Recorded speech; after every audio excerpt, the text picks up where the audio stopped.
What's up, guys? Today I'm going to teach you how to control your diet during a cut. So here's what you have to do. It's in 3 steps and it's going to be super easy. So step number 1 is to figure out your calories. What this means is that you need to figure out your maintenance calories. I'm going to teach you the process and then I'll explain in just a second how to find your maintenance if you don't already know. But basically you're going to take your maintenance calories, multiply it by 7 because there's that many days in a week, and that's going to give you your weekly calories to maintain your weight, not to lose it. For every pound that you want to drop, you just subtract 3,500 calories from that. So suppose you want to lose 1 pound, you have your maintenance calories times 7 for the week, and subtract 3,500, and there's 1 pound. Subtract another 3,500, there's another pound. So what you can do is really just dial that in, and you figure out how many pounds you want to lose in a week, and you subtract 3,500 times that number of pounds. Do note that water weight will come off fast in the beginning, so don't base your first week or two. Don't assume that that's all actually fat. It's probably not. The majority of it's probably water weight, but that's a side note. So your first step is to figure out your weekly calories. You take your maintenance, you subtract 3,500 for every pound you want to lose. I would not recommend losing more than 1% of your body weight per week. So if you weigh 300 pounds, that could be 3 pounds. So 3 times 3,500. If you weigh 200 pounds, do the math, it is going to be 5,000 calories you subtract. At the maximum, I would not go past that at all. That's going to be unhealthy. You're going to be cutting into your muscle stores. There's a lot of other bad things that can happen with that. Stay away from going faster than that in terms of actual fat loss, not water weight, like I just discussed. Now, if you don't know how to calculate your maintenance calories, here's what you can do. Just run a very simple test for the next 2 weeks. You're like, 2 weeks? Yeah, this is a long-term thing, not just a quick fix. So take the next 2 weeks, and what you're gonna do is multiply your current weight by 13. And that should give you a guesstimate. And if you eat that number that it gives you, your weight times 13, for the next 2 to 3 weeks, and you don't see much change, suppose your weight stays within 3 to 4 pounds, then now you've found your maintenance calories. And so what that means is that's how many calories per day that you need to eat in order to maintain the weight that you're at. And that brings us back to step 1. So you take that number, you multiply it by 7 to get your weekly calories, and then you subtract over here your pounds that you want to lose, and that gives you a new total weekly calories. This is your new weekly calorie right here. Now, take that, I'm going to move it over here, and that brings us to step 2. What you need to do is divvy this up among the 7 days. And so what you're going to do is there's a couple different approaches. Only 2 that I would recommend for you. Number 1 is to have consistency every day of the week. For easy math, let's just suppose you have a number of 14,000 calories. You divide that by 7, that's a total of 2,000 calories every day of the week.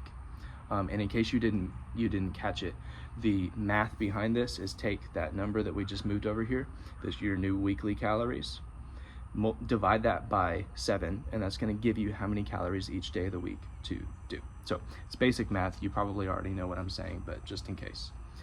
That's option 1. Option 2 is a little bit more advanced. I wouldn't recommend this for a pure beginner, but if you've been doing this for a couple months and you want a little bit more control, then this might be a good option for you. Or maybe if you have high discipline and you're better than me. But here's what I'm currently doing is my number is 2,000 calories right now. So if I took this number and divided by 7, it would be 2,000. However, I want to eat really nicely. I want to eat like a king on Friday nights.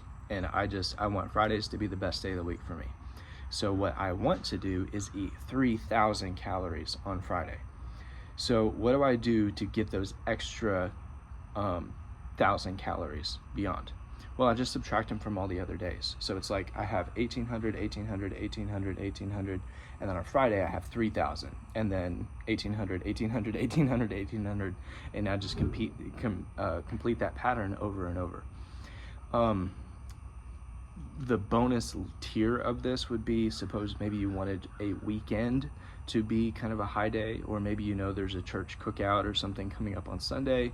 you know, Saturday you got a ball game and there's going to be just a lot of higher calorie foods. So you can divide that 3,000 into 2,500 calorie days.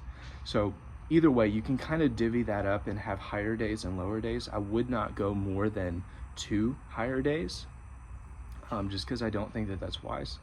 But to me, it seems like cheating, because if you give yourself just a little leeway on your lower days, then that cancels out the loss that's from those higher days. So I wouldn't do that if I were you. But that's basically step 2. So step 1, again, figure out your total calories for maintenance, subtract 3,500 per pound that you want to lose, not more than 1% of your weight per week. Eat this many, so multiply this number by 7, and that gives you this number.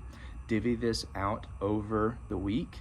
Either option A is consistent all the way through the week, you eat the same number of calories, and then option B is you have lower calorie days and then you have a higher calorie day. Just as long as the total weekly sum is not more than this number, then you're good. Then that brings us to step 3. What do you do within those calories? How do you actually structure the diet, the day-to-day eating of those calories? Well, it is pretty simple. Basically, you're going to prioritize your protein. And by prioritize, I don't mean only make sure that you get enough protein each day, but I also mean it's easier. Just a pro tip, it is much easier to front load protein in the day and then to go ham on the carbs and fats at dinner than it is to do it the other way around. You go to bed hungry, you go to bed with tears in your eyes, and you want to die a slow, miserable death, because that's what you're doing. So don't do that. Front load your protein, front load your water. It's just easier that way, and then enjoy the evening with your carbs, fats, whatever. So prioritize your protein, and then with your carbs and fats, I have a different opinion than a lot of people do on this, but basically there's no evidence to suggest that your fat intake needs to be high, and there's a lot of evidence that suggests that the lower it is, or the higher carb you can go, the better everything works. And so you have better workouts, you have more energy throughout the day, you are generally happier, and you tend to have more mental acuity. So I would go higher calorie higher carb if you can. So basically the way to do that is, if you are tracking in MyFitnessPal, you set your protein goal at whatever you need it to be. I recommend 0.5 to 0.8 grams per pound of your current body weight, or you can just do 0.8 times your goal weight. I don't really care, whatever works for you. Right now I'm at 135 grams and I'm trying to cut down to 165. So it's not a lot of protein, but it's not a little protein. So 135 is for me what I'm eating. And then I have a 50 gram of fat goal. I eat more than that some days, but I try to shoot for 50, and that leaves a lot of grams of carbs, and it's hard for me actually to fit that in if I'm hitting all my protein goals and my fat, just because people like to cook with a lot of fat.